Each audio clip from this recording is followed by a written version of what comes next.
Hello, everyone. Welcome back to Readers Magnet's featured author interview sessions. I'm today's interviewer, Mia, and gracing us for today's discussion is the author who penned the book Ripple Effect Because of the War. Welcome, Jenny Ferns. Hello, welcome. Yes, how are you feeling today, by the way? I'm very excited to be able to talk about my book. I'm sure our viewers are also excited to listen about it.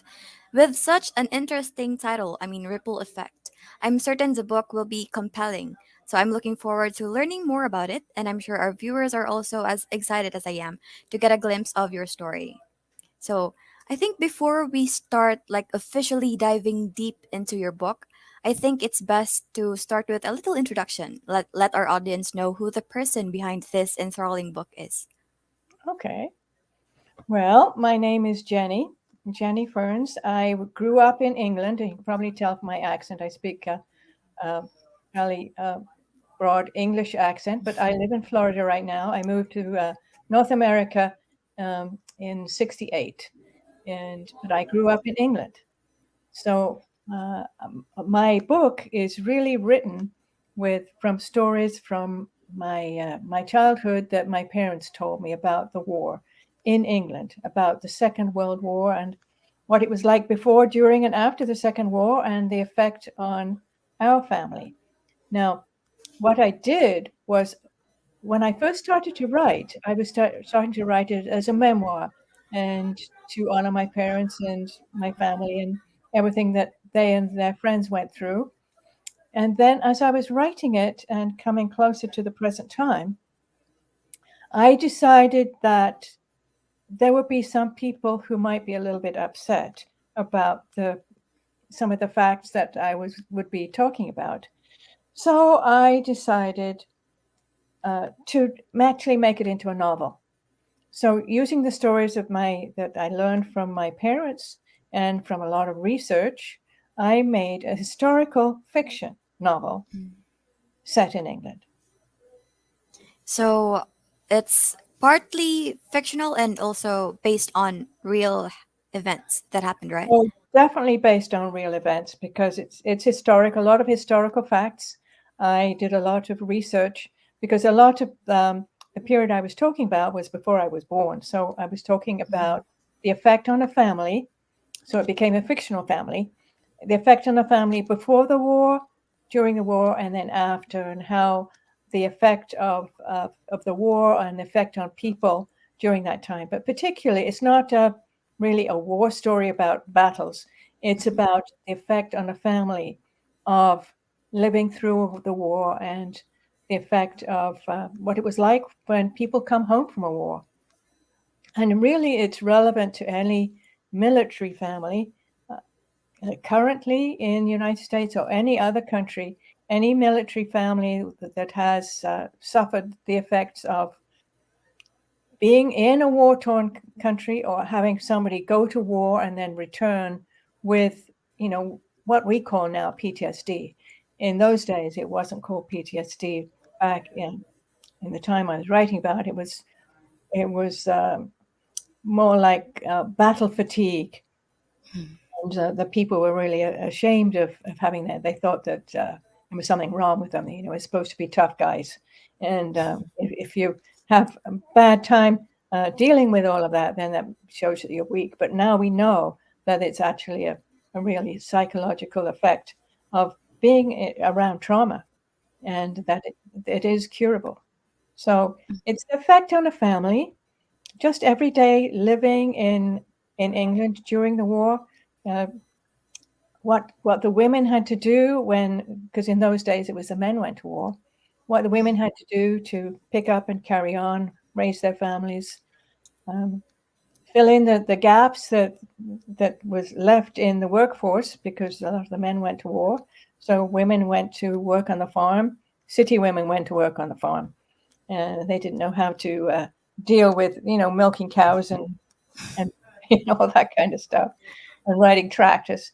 Um, and women also went to work in the factories. If they were, Mhm. some of them already were worked in factories, but they need people to do that, and they need women to uh, drive the ambulances, and of course they needed nurses. But women filled in a lot of the gaps and carried on, and that's very often what people say in England, we just have a stiff upper lip and whatever's going on, we carry on. And it shows the story of strong women and the families and what they had to endure. And some of it wasn't pretty, but it also made the women strong.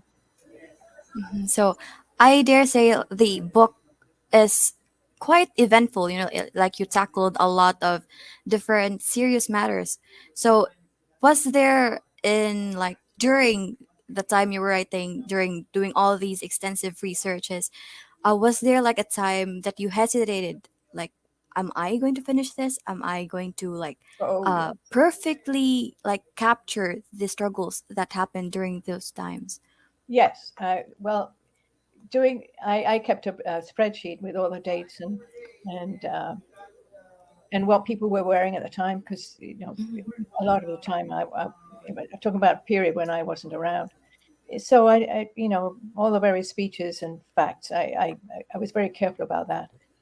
But the actual writing part was the tricky part, and that was every writer thinks when they've written a page or a chapter, they think it's totally brilliant, totally brilliant. Um, and you feel good about it. But then it's really important to have some people to critique it. So where I live here in Florida, there are a lot of critique writing groups and critique groups.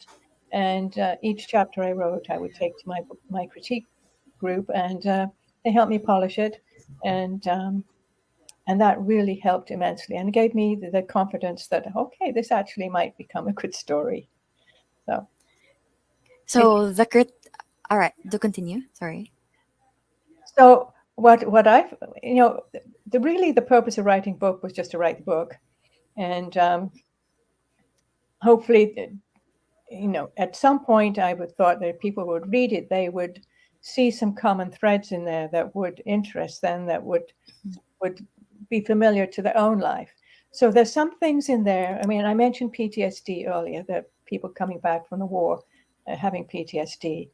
And in my previous life, I was a psychologist and I treated people with PTSD. So I have a little bit of that in the book that gives people some hope, and that there is some healing and some hope after that. But also the family gets affected by that. So in this case, the wife was going through some depression, and the person coming back was going through some depression and affected the family, and there was anger and so on, and the children were afraid. So it gives a story. In the story, it shows how that people deal with that and how change happens and healing is possible. But there's some other themes in my book, because I talk about adoption. Because in the Second World War, a lot of children um, were illegitimate because the women were having affairs with the soldiers, and they also thought, well, maybe I'll die tomorrow, or who knows what happens. So they weren't very careful, and so there are a lot of illegitimate children. And in this story, there's one child is adopted by this particular family, um, and does not know who her biological mother was or father, didn't know anything about that. She wasn't told that when she was adopted. But in actual fact, the mother showed up many, many years later. So there's also the theme about, both mothers reconnecting with their children and what it's like for the child to find out that they've been adopted if they didn't know. So there's a lot of trauma and anger and issues around that. So people might be interested in that. I mean, these days, um, adoption and reconnection of parents of a mother or father with a child is now acceptable and encouraged, but back in those days it wasn't. So there's a theme of that, um, and the theme of the PTSD, and of just the struggles that women had at that time. So I think it's relevant to any as far as the struggles that a woman has with an absent husband in military, that is relevant to anybody in any country, and how they deal with that and just carry on, uh, find support somewhere, and survive. So I guess the book really is very empowering as much as it captures a lot of like women's vulnerabilities, both men and women's vulnerabilities. Yeah, You've tackled issues they face and perhaps are like ashamed to open up about, even in the modern times. correct. So I'm pretty sure the viewers will be interested to read more about ripple effect because of the war rather. So can you show the book what it Yes, looked like? That's Yes, that's my book. See, there's a plane dropping a bomb, and that's a ripple effect. You know what the I mean? ripple effect. Drop a stone into an ocean. I mean, to a pond or something. No, the ripples spread far. So it's not just one thing; it affects everybody. So that's my book. So for those who are tuning in, you can grab a copy of the book on Amazon.com and BarnesandNobles.com. Correct. So for the people who would like to read your book, what would you like to tell them? I would like to tell them that you might see something of yourself in there. You might see something of some friends, anybody who's been touched by war or touched by trauma. Now, trauma can be any kind of trauma. You know, there's a lot of deaths around in people's lives, and that's a trauma too.